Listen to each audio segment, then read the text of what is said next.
গোপন ভিডিও দেখায় যে রায়ানকে শাসালো পারুল। আমরা এমনটাই দেখতে পারব আজকের পর্বে, চলুন বিস্তারিত জেনে নেই।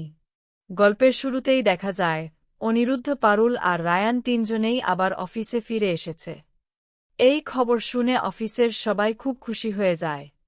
ঠিক তখনই চেয়ারম্যান স্যার বলেন, ওরা সবাই আবার জয়েন করেছে, তাই একটা ওয়েলকাম তো করতেই হবে, তাই না? এর মধ্যেই অনিরুদ্ধ নতুন করে নিজের চেম্বারটা খুব সুন্দরভাবে সাজিয়ে নেয়। সব গুছিয়ে নিয়ে সে হাসিমুখে বলে, আচ্ছা স্যার, আপনি তো খুশি তো?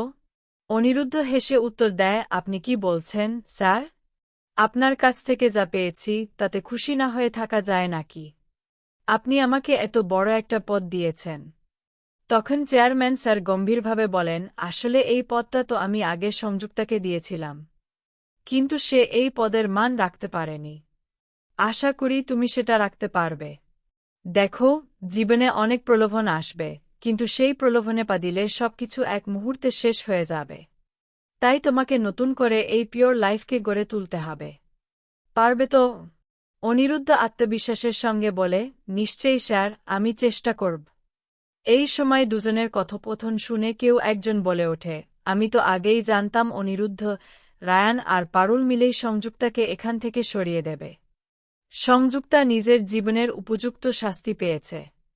কি যে আনন্দ হচ্ছে সেটা বলে বোঝানো যাবে না। সংযুক্তা এতদিন ধরে কত মানুষকে ভয় দেখিয়েছে, কত অপরাধ করেছে।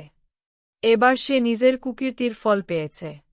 আমি তো আগেই বলেছিলাম পারুলের মধ্যে অন্যরকম একটা ব্যাপার আছে, যেটা আর কারো মধ্যে নেই।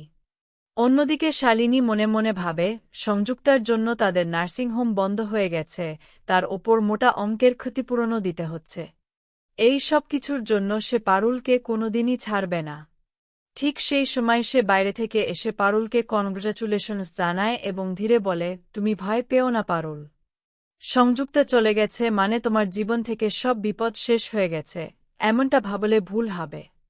সংযুক্তার মতো রক্তবীজরা বারবার ফিরে আসে। তাই তোমাকে খুব সাবধানে থাকতে হবে। তুমি তো বুঝতেই পারছ, সংযুক্তা জেলে বসেও কলকাঠি নাড়ার মতো সাহস রাখে। তখন পারুল আত্মবিশ্বাসের সঙ্গে বলে, উনি আর কিছুই করতে পারবেন না। কারণ ওনার সব ব্যবস্থা আমি খুব ভালোভাবেই করে রেখেছি। ঠিক সেই সময় অনিরুদ্ধ হালকা রাগের সুরে পারুলকে বলে, তোমার সঙ্গে আমার কিছু কথা আছে, যেগুলো না বললেই নয়। তখন অনিরুদ্ধ নিজের মনের বিরক্তি উগরে দিয়ে বলে, এরা যেভাবে শুরু করেছে তাতে আমি ভেবেছিলাম সব শেষ, ঝামেলা মিটে গেছে। কিন্তু না, উল্টে আবার সব ফিরে এলো।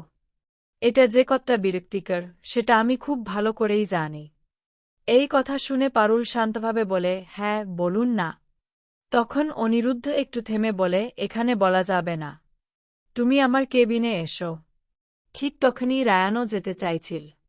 কিন্তু অনিরুদ্ধ কড়া গলায় বলে, সিও যাকে কেবিনে ডাকবে সেই যাবে, অন্য কেউ নয়। তুমি এখান থেকে যাও। এই বলে রায়ানের মুখের সামনেই দরজা বন্ধ করে দেয়। এই ঘটনায় রায়ান ভেতরে ভেতরে অপমানিত বোধ করে। সে মনে মনে ভাবে, আমাকে এভাবে অপমান করল, বিশ্বাসই হচ্ছে না। এই বুড়োটার সাহস দিন দিন যেন বেড়েই চলেছে। ভেতরে কেবিনে গিয়ে অনিরুদ্ধ পারুলকে বলে, আমি জানি অফিসে পার্সোনাল কথা বলা একদমই ঠিক নয়, কিন্তু রায়ান আর তুমি, তোমাদের ওপরই আমি সবচেয়ে বেশি ভরসা করি। দেখলে তো কিভাবে রায়ানকে জব্দ করলাম। কিন্তু সমস্যা হচ্ছে তোমার পিসিমনিকে নিয়ে। ও আমার সঙ্গে একদম কথা বলা বন্ধ করে দিয়েছে। মেসেজ পাঠালেও শুধু সিন করে রেখে দেয়, কোনো রিপ্লাই দেয় না। আমি কি করব বলো তো পারুল? আমি ওনাকে সত্যিই খুব ভালোবেসে ফেলেছি। ওনার এই ব্যবহার আমাকে ভীষণ কষ্ট দিচ্ছে। পারুল তখন বুঝিয়ে বলে, আসলে স্যার, আপনি পিসিমনির পুরনোক্ষত জায়গাটায় আবার আঘাত দিয়ে ফেলেছেন। সেই ক্ষত শুকোতে একটু সময় লাগবে। আপনি একদম চিন্তা করবেন না। আপনার স্বাদের সংসার গড়ে দেওয়ার দায়িত্বটা আমার ওপর ছেড়ে দিন।